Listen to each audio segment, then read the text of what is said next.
Hey everyone, welcome to my channel. My name's Amanda and I am a neurodivergent woman.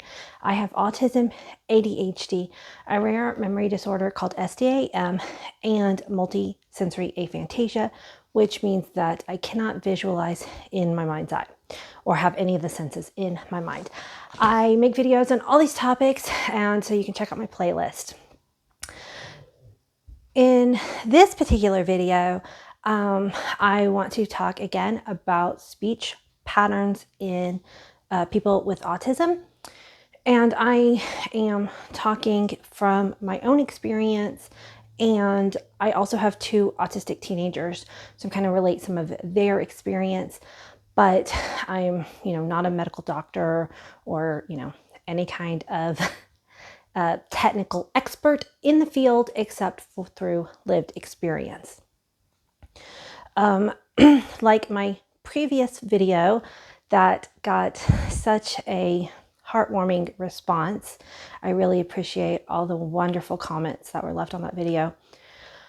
On this video, I'm going to try to do as minimal editing as possible because I think it's really important when I'm talking about speech patterns of an autistic person to leave in the natural pauses that often happen when I am trying to talk. I will edit if my dogs go crazy and bark up a storm, because as someone with sensory processing disorder as part of my autism, I don't like it when YouTubers leave in their dogs barking. Okay, I'm gonna check my mic one more time. Okay, yes, my mic is on so I can continue this video. Like I said, I also have ADHD, and you wouldn't believe how many times I start videos and then realize I forgot to turn on the mic and then have to restart. Okay, so speech patterns. So in the first video, I did talk a lot about how often we process slower often, and so our speech pattern might be slow, and slow doesn't have anything to do with intelligence. There is about 1/3 co-occurrence of intellectual disabilities with autism, but the autistic diagnosis criteria has nothing to do with really intelligence. There are, in fact, many autistic people who actually have a higher IQ. I don't know if that's another comorbidity. I'm not sure how that actually factors in.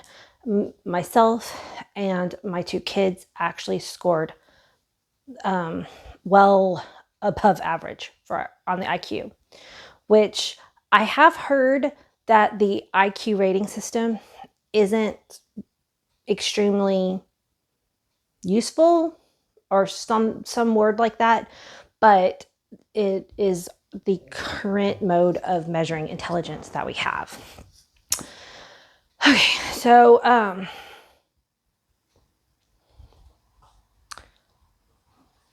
okay, my dog is like looking out the window. Okay. So a couple of topics that I didn't talk about in my last video that I want to make sure I bring up is, one, I don't think I talked about eye contact, and maybe I touched on it briefly. So most autistic people don't naturally make eye contact, even with the camera. When I briefly make eye contact with the camera, it actually slows down my processing even more. Like, I've already looked away. I can't hold eye contact even with the camera, looking at myself, for more than a few seconds. And when I do, it almost actually starts to look like I'm reading a script. I've noticed that when I've edited back some of my videos, when I'm looking at the camera, it looks like neurotypical people who are actually reading off screen. My eyes kind of almost sometimes will dart back and forth, and it looks like I may be reading a panel behind me or a prompt screen. But I very, very, very rarely, usually I might, sometimes very rarely, will have a couple of key phrases taped up behind my phone But I most of the time in all my videos just talk off the cuff, but sometimes my eyes will look like I'm reading. So otherwise, yeah, like I said, I'll be like looking down and away, and that actually helps my brain process and helps me talk. So another thing that I wanted to talk about is mutism and being nonverbal in as an autistic person.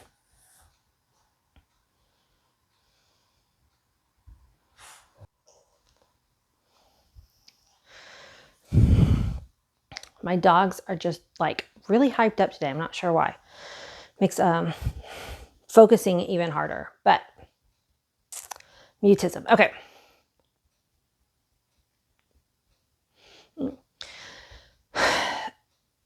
So I'm going to use some words that are used in the community, but I'm going to give you my definition of them. I don't know if this is how medically they are used, but it's how it makes sense in my mind and my son's mind, who often will have some mutism in his speech. So we like to talk about it as involuntary mutism or select mutism. So he gets involuntary mutism. When he's in a really stressful situation, his body will go into a flight or fight mode. It's like his brain tells him he doesn't need to talk right now. Talking is an extra and you just need to get your body safe. And it doesn't mean he's actually in any kind of danger. It's just his autistic response when he's under stress. So for instance, we've started him at a new Taekwondo studio. He wants to be in Taekwondo, but being in a new place is extremely stressful for him. So for probably the first several classes, he will have bouts of involuntary mutism where his throat closes up and he actually cannot physically talk, even if he wanted to. He goes nonverbal. But for him, again, he's not nonverbal all the time. And so this can be really confusing for people because they like, well, you talk sometimes. Why aren't you talking now? Just say something. But he physically can't until he feels safe again. Then he can start talking. So we like to say it's involuntary because he doesn't choose it at all. Now, select mutism, I have heard, and I don't know how much of it is actually involuntary or select, but some autistic people will go mute in certain situations, like they will be verbal at home and they are not verbal at school. And this isn't anything between me and my kids, so I can't speak for them. So I don't know if it is more of a form of involuntary, like at the school, they just don't feel safe enough. I haven't talked. I've read about this type of autistic. I have not personally talked to anybody with this type of mutism to understand their inner experience of it.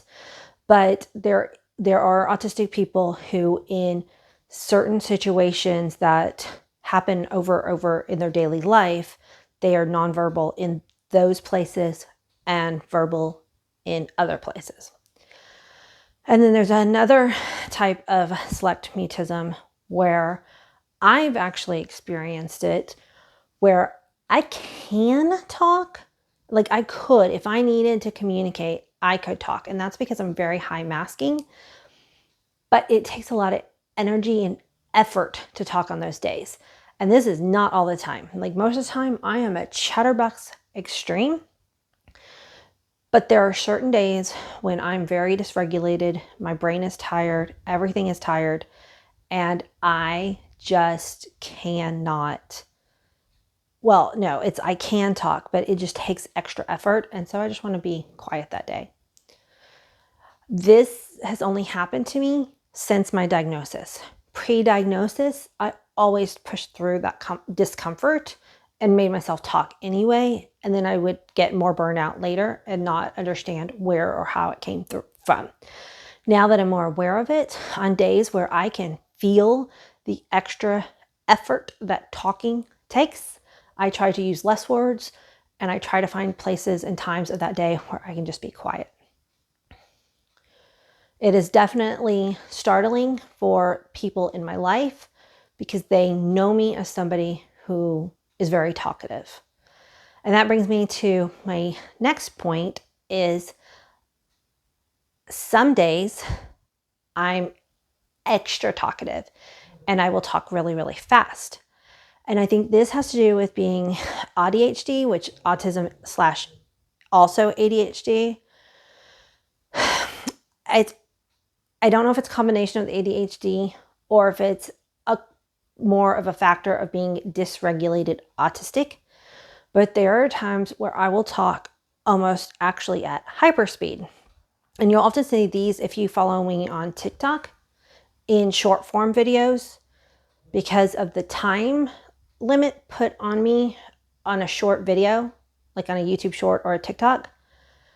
I'm like, I get myself worked up and then I'm trying to talk really, really, really, really fast and I can do it, but it's really hard. And I usually almost have to script out the entire thing before I go.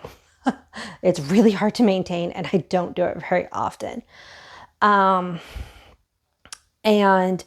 again, it's not necessarily memorizing. I still talk off the cuff when I'm doing those short videos, but I have a very much more clear idea of what I'm going to try to convey. And it does, when I rewatch them, it does come across as more like acting and not as more just me being myself. On my YouTube videos, I'm much more relaxed. I'm just talking to y'all like I would a friend, and I'm just letting my thoughts flow. I often, like this video, I did have a topic in mind, but I didn't structure it out because I want people to experience the inner mind as much as I can relate it to my audience and to other autistic people. So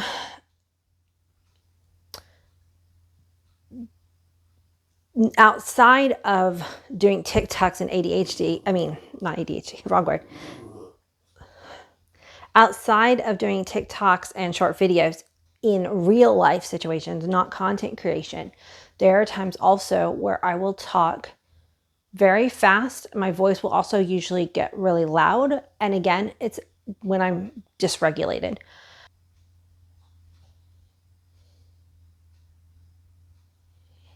So I might be at a restaurant with a friend and my senses might be overloaded.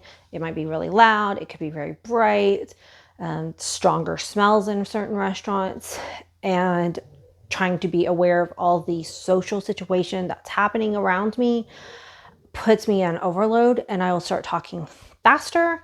I will start probably talking louder where I have friends go, it's okay, lower your voice, Amanda.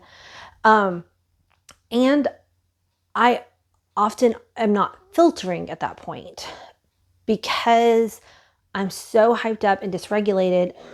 That's when I'll be more likely to overshare information that I might not otherwise share with a person. In some cases, the hyped up, more fast-paced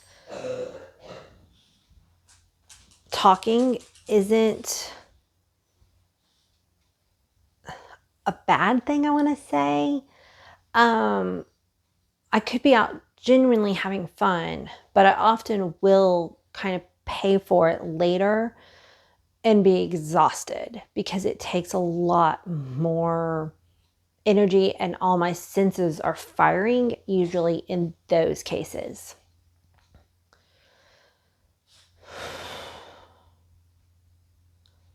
So right now I'm trying to think if there was anything else I wanted to add.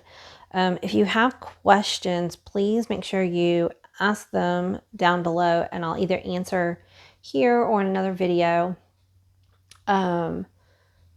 Like I said, I am on TikTok. If you want to follow me, I'm also, I am Mind Blind on my, Autistic TikTok account. And well, it's all of the neurodivergent stuff. And then also on Instagram also. I post a TikTok almost daily though.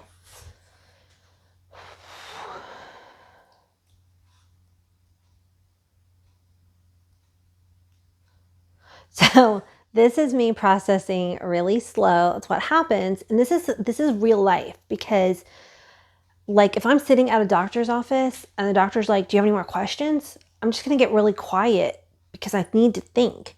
And unfortunately, most of the time we don't have that time. The doctor's like ready to go on to their next patient. And I'm like, I know I'm going to have more questions, but I need time to hear all the information you gave me. And then I need to be quiet for a minute so I can process it all really quickly, because I'm processing so much information and all the like, what if, and what if this, and what if this. And then I'm like, okay, probably that's not it. That's not okay. And then I might have a question. But oftentimes in real world situations, we don't get the time that we need. So that's why like the next day, sometimes a week later, sometimes for some autistic people, a month later, they'll be ready to talk about a conversation that you started a while ago. And it's just so real, so real. So if you are having a very important discussion with an autistic family member or friend, if you want to get truthful response out of them, give them time that they need to process. And it may take longer than you want it to. But otherwise, if we are forced to process quickly, we might go into masking mode and say the thing that is socially appropriate or what we think you want to say, instead of what is really our true feelings about the situation. Well, I again hope that this video resonates with some people or helps some people who are struggling with their autistic diagnosis process. For me, I know it's been a roller coaster of emotion. And any family members or friends who has a newly diagnosed autistic person in their life, I really appreciate you for coming and checking me out and supporting your friend by watching content that will help you understand them. That means the world to me, and it's one of the main reasons why I am making these videos, to connect with other autistic people so that we can share our experience and to help family and friends who are trying to understand how an autistic brain works. So until the next video, bye guys.